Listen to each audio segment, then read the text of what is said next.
자, 11월 19일 토요일입니다. 다니엘 9장 1절로 19절.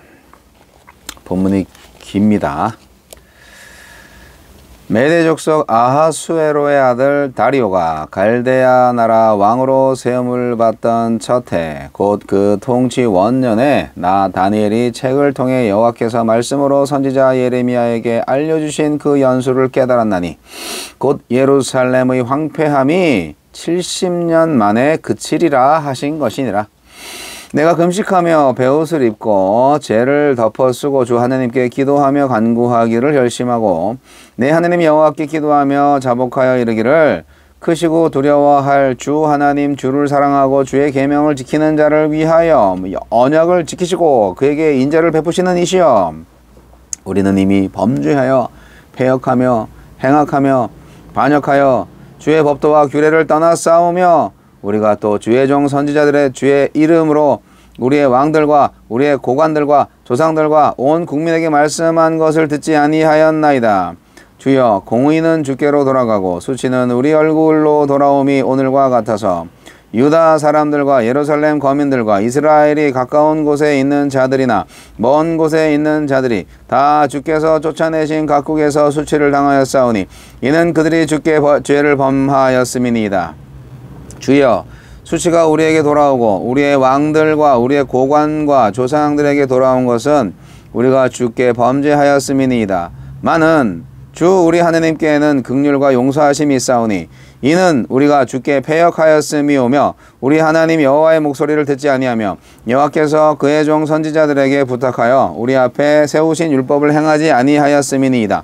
온 이스라엘의 주의 율법을 범하고 치우쳐가서 주의 목소리를 듣지 아니하였으므로 이 저주가 우리에게 내렸으되 곧 하느님의 종 모세의 율법에 기록된 맹세대로 되었사오니 이는 우리가 주께 범죄하였음이니이다. 주께서 큰 재앙을 우리에게 내리사 우리와 및 우리를 재판하던 재판관을 쳐서 하신 말씀을 이루셨사오니 온 천하의 예루살렘에서 일어난 일 같은 것이 없나이다. 모세의 율법에 기록된 대로 이 모든 재앙이 이미 우리에게 내렸사오나 우리는 우리의 죄악을 떠나고 주의 진리를 깨달아 우리 하나님 여호와의 얼굴을 기쁘게 하지 아니하였나이다. 그러므로 여호와께서 이 재앙을 간직하여 두셨다가 우리에게 내리게 하셨사오니 우리의 하나님 여호와께서 행하시는 모든 일이 공의로우시나 우리가 그 목소리를 듣지 아니하였음이니이다.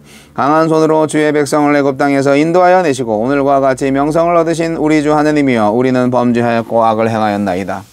주여, 고하옵나니 주는 주의 공의를 따라 주의 분노를 주의 성 예루살렘 주의 거룩한 산에서 떠나게 하옵소서. 이는 우리의 죄와 우리 조상들의 죄악으로 말미암아 예루살렘과 주의 백성이 사면에 있는 자들에게 수치를 당함이니이다. 그러하온즉 우리 하나님이여, 지금 주의 종의 기도와 간구를 들으시고 주를 위하여 주의 얼굴빛을 주의 황폐한 성소에 비추시옵소서. 나의 하나님이여, 귀를 기울여 들으시며 눈을 떠서 우리의 황폐한 상황과 주의 이름으로 일컫는 성을 보옵소서. 우리가 주 앞에 간구하옵는 것은 우리의 공의를 의지하여 하는 것이 아니요 주의 큰 긍휼을 의지하여 함이니이다. 주여, 들으소서. 주여, 용서하소서. 주여, 귀를 기울이시고 행하소서. 지체하지 마옵소서. 나의 하느님이여, 주 자신을 위하여 하시옵소서. 이는 주의 성과 주의 백성이 주의 이름으로 일컫는 바 됨이니이다.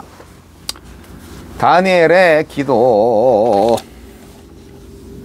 다니엘은 예레미야가 예언한 70년의 황폐함을 깨닫고 하나님께 민족의 죄악을 고백하며 용서를 구하고 주의 얼굴빛을 황폐한 성소에 다시 비춰주시기를 간구합니다. 하느님은 어떤 분입니까? 크고 두려우신 분, 열국의 주권자, 능치 못할 일이 없는 분입니다. 우리의 삶에서 주의 능력을 제한하지 맙시다. 지금 나와 가정과 교회와 직장의 형편이 어떠하든지 이 모든 것이 하느님의 손에 달려있음을 신뢰하면서 하느님께 맡긴다면 심판이 심판으로, 환난이 환난으로 끝나지 않을 것입니다. 그러니 우리의 조건과 상황을 계산하기 전에 하느님의 역사를 기대하며 기도를 계속합시다. 우리에게 주시는 교훈은 무엇입니까? 다니엘은 페르시아의 다리오 왕 원년까지 살아남았습니다. 다 죽고 사라졌지만 다니엘은 살아있습니다. 남아있습니다. 이것은 그가 의지하는 하나님만이, 그가 소망하는 하느님 나라만이 영원하다는 것을 증명합니다.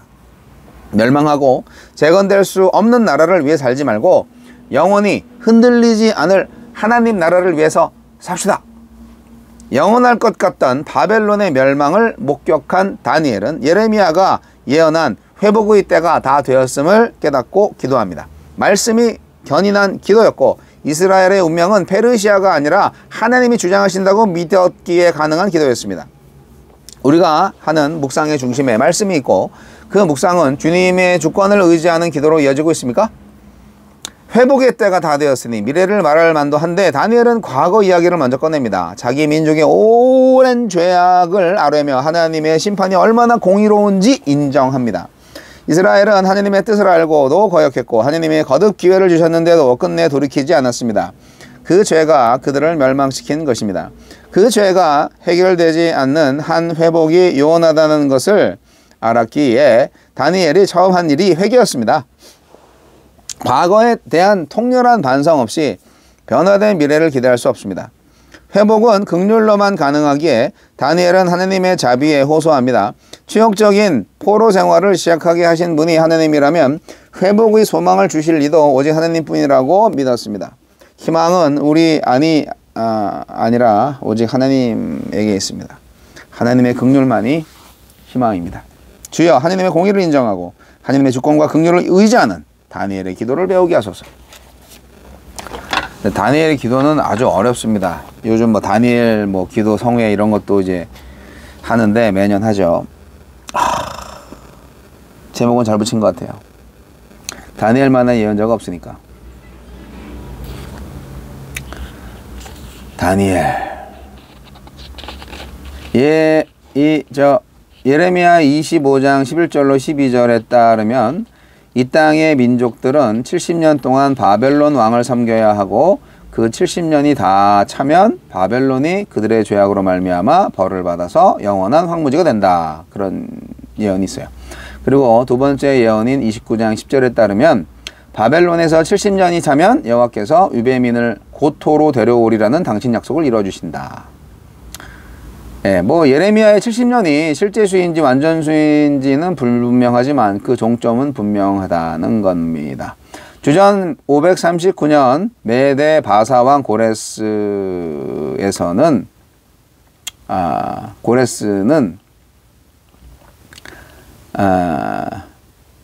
바벨론 멸망을 시키고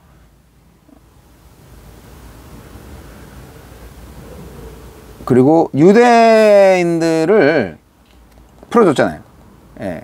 이 고레스가 참 어떻게 보면 참 잘했어요.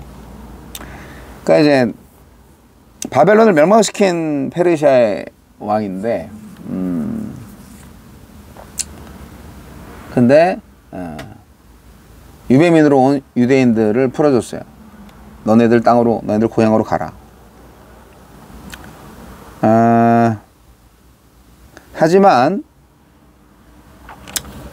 고향으로 보내줘도 어쨌든 식민지죠. 유대 나라 역시 그 페르시아의 강력한 통치 아래에 있는 거잖아요. 단지 본토로 이제 묶어놓지 않고 그냥 너네 고향 땅으로 가라는 거야 뿐이지 어쨌든 뭐 강대국의 통치 아래에 있는 거잖아요. 그리고 이제 예루살렘 성 뭐 완전히 파괴되어 있잖아요. 그래서 스가랴 선지자도 스가랴 1장 12절에 보면 바벨론이 멸망하고 일부 유배민들이 돌아왔지만 예루살렘과 유다의 절망적인 형편은 이전과 달라진 것이 없다고 탄식을 하고 있습니다. 그래서 다니엘이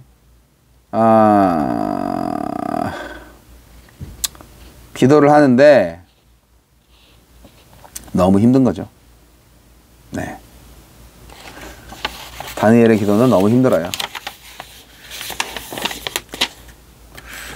다니엘은 하나님이 약속하신 70년의 연수를 깨닫고 기도를 시작하는데요. 말도 안 되는 거지만 하나님께서 그 약속을 빨리 이루어 주시기를 기억하시기를 촉구하는 기도를 하고요. 그리고 이스라엘 백성들의 죄를 용서해 달라고, 긍휼을 베풀어 달라고 기도하고 있습니다. 아니 어떻게 하나님이 이스라엘을 잊으시겠어요? 주여 우리를 기억하여 주소서. 그렇게 기도 우리 하는데 하나님이 기억력이 없으시겠어요? 다 기억하죠. 하느님 되신다고 약속하셨잖아요. 우리가 주님의 백성 되기로 했잖아요. 하느님은 영원한 나라시고요. 우리의 영원한 통치자세요. 하느님 우리를 통치하시는 분이신데 우리가 이렇게 고난당하는 걸 언제까지 그냥 내버려 두시겠어요. 빨리 하느님의 백성답게 하느님의 통치 아래에서 번영과 행복을 누리는 시대를 열어주세요. 그렇게 기도했겠죠. 이것은 담대한 믿음으로 가능한 기도입니다. 역사를 주관하시는 분은 사람이 아니라 하나님이시다. 그 믿음이죠. 다니엘은 자신을 위해서 기도한 것이 아니라 민족을 위해서 기도했습니다. 자신의 바램을 놓고 기도한 것이 아니라 약속을 근거로 해서 기도했습니다. 우리의 기도가 다니엘의 기도가 되어야 하는 것을 이제 아시겠습니다. 하나님의 약속, 민족을 향한 약속을 붙들고 기도를 해야 되는 거예요. 내 개인적인 사사로운 욕망을 놓고 기도하는 것보다는 하나님의 나라를 위해서 기도하는 것이 필요합니다.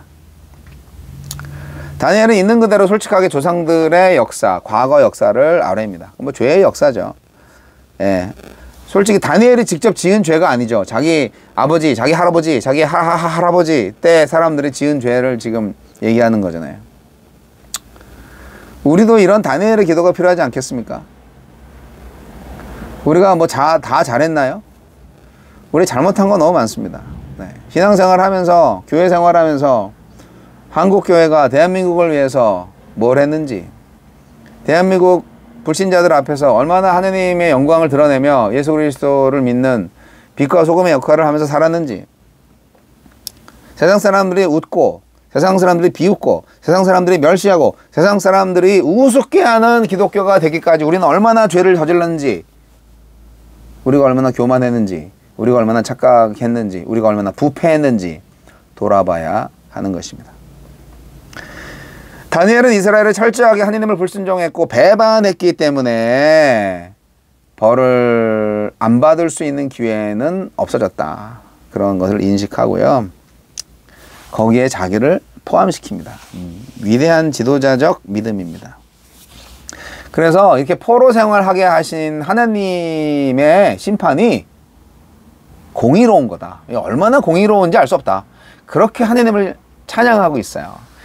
그걸 오늘날 말로 바꾸면 우리가 지금 이렇게 고난받고 있고 이렇게 불편하고 세상 사람들로부터 기독교가 욕을 먹고 있는 이 상황이 하나님이 세상 사람들을 통하여서 우리를 징계하고 있다. 그렇게 생각할 수도 있는 거죠.